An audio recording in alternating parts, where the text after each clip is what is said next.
Hello viewers, welcome to our YouTube channel FS kitchen BD. প্রতিবারই আমরা আপনাদের মাঝে নতুন নতুন কিছু রেসিপি নিয়ে হাজির হই। আজকেও তার ব্যতিক্রম নয়। আজকে আমরা হাজির হয়েছি আপনাদের মাঝে নতুন একটি রেসিপি নিয়ে, তা হলো কার্প মাছ দিয়ে চিচিঙ্গা রান্নার রেসিপি। তো প্রথমে আমরা দেখাচ্ছি চিচিঙ্গাটা কিভাবে কেটে নেবেন। চিচিঙ্গা কাটা খুবই সহজ। প্রথমে তার খোসাটাকে এভাবে ছাড়িয়ে নেবেন।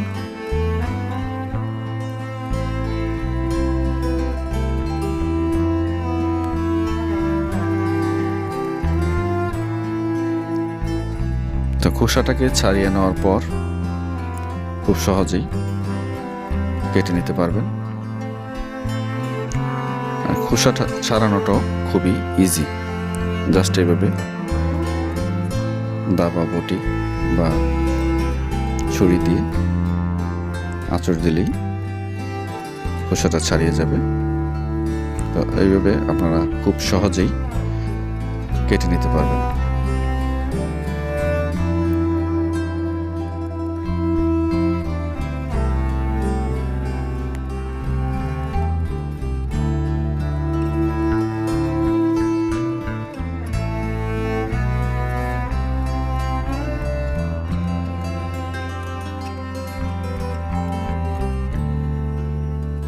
তো আমরা সবগুলো উপকরণ পেয়ে গেলাম।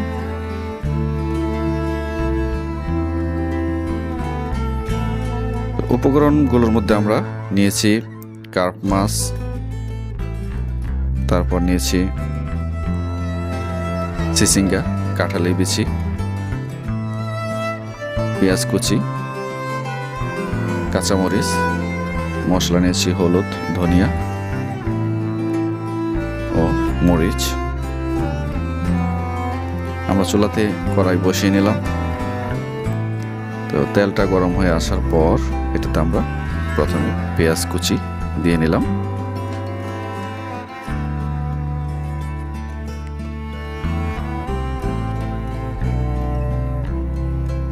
পেঁয়াজ কুচি দেওয়ার পর এটাকে আমরা একটু নেড়ে চেড়ে দিব যেন পুড়ে না যায়। পেঁয়াজটা একটু হালকা বাদামি কালার চলে আসলে আমরা এতে মশলাগুলো দিয়ে দিব। তো আমরা শুরুতেই মশলাগুলো দিয়ে নিলাম।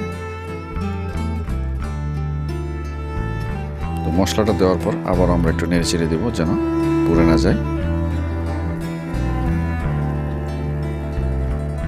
তো এখন আমরা একটু পানি দিয়ে নিলাম যেন মশলাগুলো পুড়ে না যায়।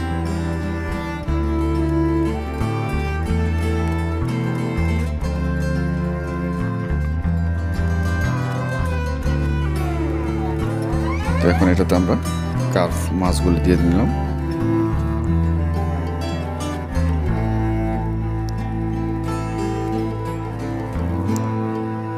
তো এই গ্রাস কার্প মাছগুলো আসলে খুবই নরম প্রকৃতির হয়।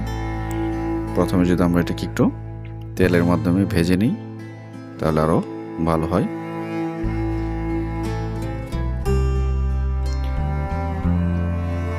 তো আমরা এভাবে মাছটাকে কষিয়ে নিচ্ছি, মশলা দিয়ে কষিয়ে নিচ্ছি। কষিয়ে নেওয়ার পর এটাতে আমরা দিয়ে নিলাম চিচিঙ্গা, কাঁঠালি বিচি,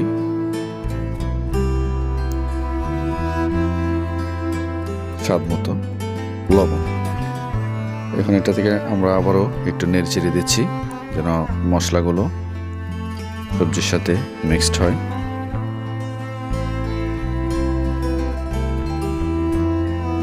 তো এইভাবে আমরা ঢাকনা দিয়ে কিছুক্ষণ রেখে দেব।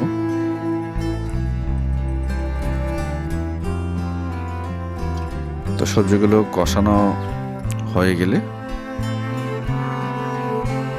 এটাতে আমরা পরিমাণ মতো পানি দিয়ে ঝোল করে নেব। এইভাবে আবার একটু নেড়ে চেড়ে দিচ্ছি যেন মশলাগুলো সব জায়গায় ছড়িয়ে যায়। এখন এভাবে কিছুক্ষণ ঢাকনা দিয়ে রেখে দেব যেন পুরোপুরি সিদ্ধ হয়ে আসে এবং মশলাগুলো সবগুলো উপকরণের সাথে ভালোভাবে মিক্সড হয়। আমরা কয়েকটা কাঁচামরিচ দিয়ে নিলাম। কাঁচামরিচ দিলে তরকারির ফ্লেভারটা অসাধারণ একটা ফ্লেভার আসে, খুবই সুস্বাদু হয়।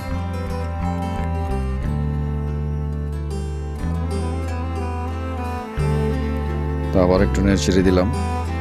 নেড়েচেড়ে দিয়ে এখন ঢাকনা দিয়ে রেখে দেবো কিছুক্ষণ।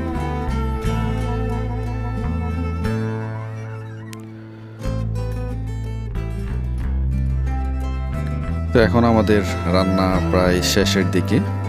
দেখুন ঝোলটাও কমে আসছে, খুব সুন্দর একটা কালারও চলে আসছে। তো এটাতে আমরা এইভাবে সার্ভ করে নিচ্ছি একটা বাটিতে।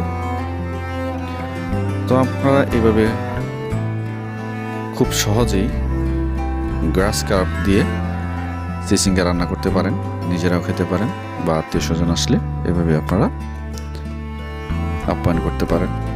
খুবই সুস্বাদু একটি রেসিপি। এই রেসিপিগুলো যদি আপনাদের কাছে ভালো লাগে, আপনারা লাইক করবেন, কমেন্টস করবেন, আমাদের চ্যানেলটা সাবস্ক্রাইব দিয়ে আমাদের সাথেই থাকবেন। ধন্যবাদ সবাইকে।